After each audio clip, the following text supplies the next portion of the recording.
Hello， 大家好，我係 Ivan。今日我哋嚟到16街同 Kennedy 嘅 Birdsey 社區嚟介紹一間好正嘅屋，就係我身後呢間屋啦。呢間係單車房嘅 Link House， 裏面有非常多嘅空間，超過3000尺嘅生活空間。咁我哋先嚟睇下佢前面啦。佢前面呢度咧就係一個雙開門，好氣派。咁左手邊呢邊咧就係佢嘅後院位置。呢度可以直接入後院嘅，咁陣間我哋都會介紹後院嘅。咁過嚟睇下呢度咧，業主咧使咗唔少錢 upgrade 咗樓梯啦，鋪咗石嘅，跟住咧呢度做咗 interlock。呢個 interlock 咧一直延伸到前面，前面呢度都做咗 interlock。呢度咧左右可以停2部車啦。再前面都可以停到1部車，咁呢度嘅係佢嘅單車房。我同大家介紹下，佢呢度咧佢都使咗唔少錢 upgrade 咗，種咗好靚嘅樹木啦。咁樣我哋大家一齊入去睇下啦。OK， 我哋入咗嚟玄關啦。有冇留意到啊？呢個門咧雙開門，好氣派。業主做使咗幾千蚊嚟 upgrade 咗嘅，非常之明亮。咁啊呢個玄關位非常之闊落啦，呢度做咗吊燈啦。咁跟住同我哋睇下呢度啦，呢個就係佢入門嘅 closet 啦。再過嚟呢邊咧，我左手邊咧就係呢個空間其實個積咧 original 呢個係一個living room 嚟嘅，不過業主佢哋攞咗嚟做一個 dining room 其實都好大可以放好大張 dining set 啦。有冇留意到左右兩邊咧都有好大嘅窗啦？咁因為呢個間屋係 corner lot 兩面都有窗，尤其是呢一邊係一個 bay window， 可以睇到出邊啦，好光猛。OK， 跟住同我過嚟睇下呢度係一個2件套嘅 powder room， 喺1樓standard 㗎。跟住同我過嚟呢度啦。呢個位咧就係 original 嘅設計，呢個就係 dining room。咁而家業主自己攞嚟做一個 living room， 其實隨意啦。買家將來買咗之後咧，佢中意呢2個空間可以 switch 嘅。嗰邊咧都係一個好光猛嘅bay window 啦，好靚。跟住過嚟同我睇下佢嘅 family room 啦，就係家庭廳啦。你睇幾光猛。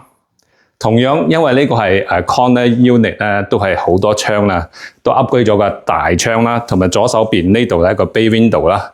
咁業主都做咗upgrade 咗呢個 fireplace 啦，呢個壁爐好靚，上面掛住電視，跟住咧佢都做咗啲好靚嘅牆紙。好啦，跟住同我哋過嚟睇佢哋嘅廚房空間啦，就喺呢度啦，幾大？呢個廚房咧，佢 upgrade 咗，做咗個 central island。central island 呢度咧就係finish 咗個 quartz 嘅石面，跟住呢邊咧都有個吧台位可以食個快速嘅早餐。咁佢哋嘅星咧都係 upgrade 咗個現代化嘅4方嘅星啦。跟住咧睇下後邊啦，我後邊呢個 appliance 佢都 upgrade 咗噶。呢個冰箱咧都係知名品牌啦 ，Decor 係一個好高級嘅冰箱。咁後邊呢啲 appliance 咧都係 Bosch， 都係好好嘅 appliance。留意到呢個爐頭咧係燒 gas 嘅，非常之高效。咁後邊咧都 upgrade 咗啲幾新潮嘅cabinet 啦。跟住我哋過嚟睇到呢個位啦，就係佢嘅早餐區啦。個 size 幾 decent 啦。跟住我哋睇下出邊啦，呢度咧就 patio door 可以出邊直接可以出去。咁陣間我哋會出去後院睇下㗎。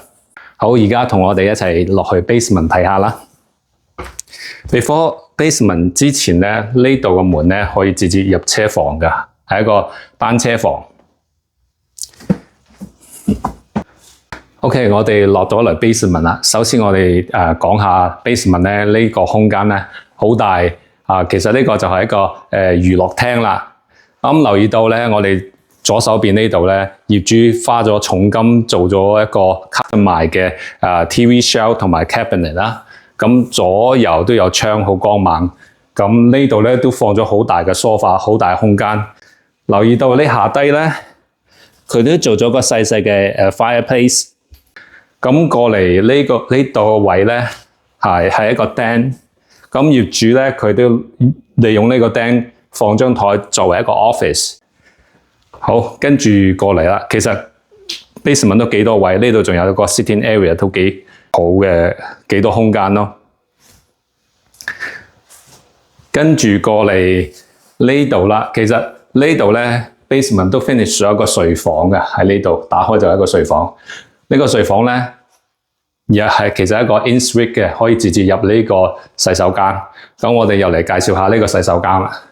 呢個洗手間咧都幾多 upgrade 㗎，有全透視嘅 shower stand 啦，跟住呢度咧都做咗個counter 啦，同埋呢個馬桶啦，咁啊都係一個 standard 嘅three piece 咯。跟住我哋而家上到嚟2樓啦，首先我哋睇下主人房啦，嗱就係呢度啦，非常之大嘅主人房，好光猛啊！佢 upgrade 咗嘅係一個 coffer ceiling， 仲係 smooth 嘅有10幾尺咁高。咁啊，你都睇到呢間房咧非常之光猛，有大窗啦，對住屋企嘅後院啦，空間非常之充足。咁大個床，左右仲可以放大型嘅床頭櫃，嗰邊係梳妝櫃，呢邊都仲放個好大嘅櫃都冇問題。跟住入嚟睇下個主人套廁啦，呢度就係特別長嘅洗手盆啦，呢度有馬桶位置啦。咁呢度咧就係一個浴缸啦，有2面窗非常之光猛。咁跟住咧，佢呢度咧做咗一個 shower stand，沖涼非常之方便。OK， 跟住我哋睇下佢嘅好大嘅 walk-in closet 啦。你睇行入嚟放幾多衫都冇問題。OK， 跟住我哋睇其他房間啦。嗱，呢度咧就係第2間房啦。喺屋企嘅側邊。都好光猛嘅，因為呢個係 corner 位，所以咧側邊都冇問題，因為冇阻擋，非常之光猛。咁呢度咧都有一個standard 嘅closet 咧放衫跟住睇佢嘅第3間房啦，就係呢度啦，幾靚。呢度係一個窗對住屋企嘅前面啦。咁呢度咧有一個 double door 嘅大衣櫃啦。可以放好多衫。好啦，我哋睇下第4間房啦，就係呢度啦。你睇到呢間房非常之光猛，因為 corner 位咧，左右呢2面牆都有窗啊，非常之光猛。咁呢個窗咧仲開高嘅喎，upgrade 咗。咁呢個空間其實都幾市正幾大嘅。咁而家業主當然佢攞嚟做辦公室都冇問題啦。咁啊，再過嚟睇下呢度咧，呢個門打開咧就係佢嘅closet 啦，衣帽間可以放好多衫。OK， 好啦，我哋睇下佢嘅公用洗手間啦，就係呢度啦。留意到佢都好光猛，有個窗。咁呢度咧就係 standard 嘅洗手盆啦。咁入嚟呢度咧就係佢嘅馬桶同埋佢嘅bathtub 啦。bathtub 上面其實都可以淋浴㗎，所以叫做 four piece 啦，好標準嘅洗手間。最後我哋睇下佢2樓仲有一個地方，就係佢嘅laundry room 啦。喺呢度係一個洗衣房，都幾大㗎。咁洗衣機、乾衣機喺呢度啦。呢度仲做咗 cabinet 額外收納空間。呢度有個洗衣盤啦，幾好。OK， 我哋出咗嚟呢個後院啦。你睇到後院呢度咧，業主都做咗 interlock 㗎。跟住我哋過嚟睇到呢度咧，做咗個好靚嘅涼亭啦。咁業主呢度咧放咗一個 patio set 啦。咁春天咧或者夏天喺呢度咧招待朋友喺度都幾寫意㗎。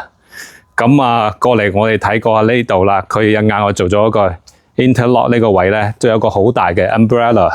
呢度咧夏天咧業主都放多一套戶外嘅 sofa 喺度，享受戶外空間啦。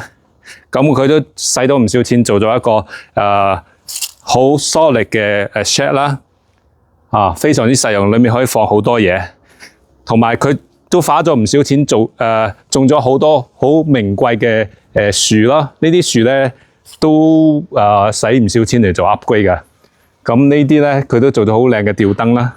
我要同大家 mention 咧，業主咧都好愛護佢嘅花園嘅，佢都做咗一個自動化嘅灑水系統咧喺度，夏天咧淋水都冇問題㗎。OK， 我哋做個總結啦。嗱，呢間屋咧，我覺得有3大亮點。第一大亮點就係地理位置，有好多名校環繞。我哋都知道呢個位置咧係位於16街同 Kennedy 嘅Bertie 呢個社區，係一個名校區，有最出名嘅杜魯多中學啦。咁小學咧就 Beckett Funk Public School 都係一樣好好嘅排名啦。好多華人朋友都好追捧呢個校網嘅。附近咧嘅周邊設施都好齊全嘅，有 Matthew Mall 大型購物中心啦，附近都有好多超市、銀行生活機能非常方便。第2大亮點咧就係呢間屋係非常之寬敞，加埋大量升級。成間屋落嚟咧，總共有超過3000尺嘅生活空間，包括埋 basement。樓上嘅空間咧，1樓、2樓嘅空間有2180尺，有4間房，有4個洗手間。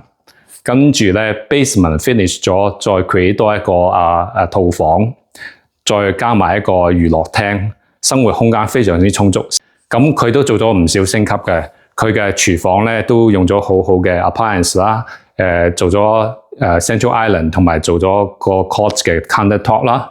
咁樓底1樓嘅樓底有9尺樓底咁高啦，地板都係 hardwood 嘅，樓梯都係實木㗎。再加埋佢個front door 咧都使咗唔少錢 upgrade 嘅。除咗室內空間之外咧，室外咧都好多啲生活嘅空間喎。